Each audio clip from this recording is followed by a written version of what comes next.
Okay, Anakin, what would you like to talk to me about? Don't call me Anakin.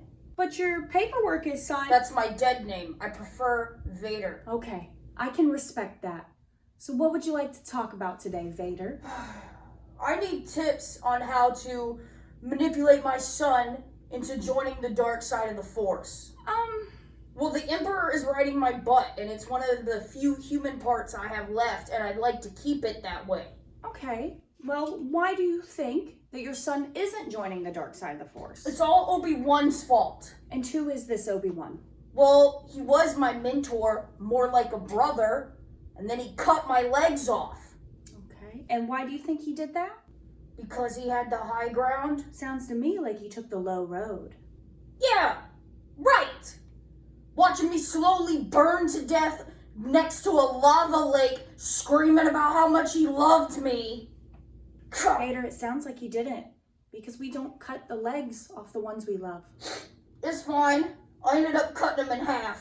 Well, I wouldn't recommend revenge. If I would guess, I'd say it didn't make you feel any better, did it? No, but that's just because he up and disappeared. Do you think maybe this resulted in some abandonment issues? What? Yeah, maybe. And maybe you not accepting your son for who he is just repeating that cycle of abandonment issues that started with Obi-Wan. I never thought about it like that. So maybe it's time to stop that cycle, Vader. I mean, my son's not completely alone. He's running around the galaxy thwarting my plans with the droid I made. I see.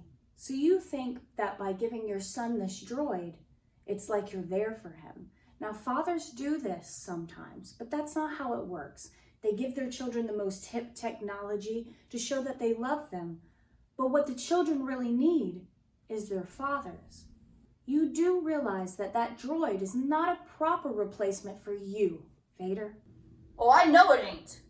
Okay, because I built that droid to take care of my mom when I left her on Tatooine. And let's just say, it didn't do that great of a job. Oh, how so? I don't like to talk about it. I can't help you unless you open up and share with me, Vader.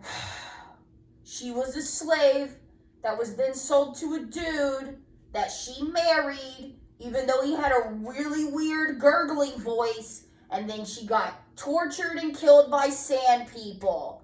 Are you happy?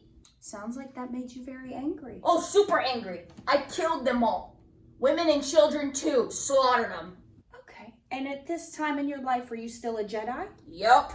Well, I don't think that's the Jedi way. So is this when you started to turn to the dark side? No. I actually ended up becoming a Jedi Master later on. What? How? No, how? How did that happen? Oh, Palpatine put in a good word for me. But they didn't put me on the council. So then I was the only Jedi Master that wasn't on the council. Okay. Well, maybe Palpatine handed you an opportunity that although you wanted, maybe you weren't quite ready for. Yeah. That doesn't sound like a very good leader to me. Palpatine is a great leader. Are you sure? Because in our previous sessions, you have mentioned that your stormtroopers can't shoot worth a darn, and you're always behind on your Death Star plans. That doesn't sound like good leadership. You know, Doc, maybe you're right. Well, I'm only here to help guide you to see your life through a different lens. I should kill Palpatine.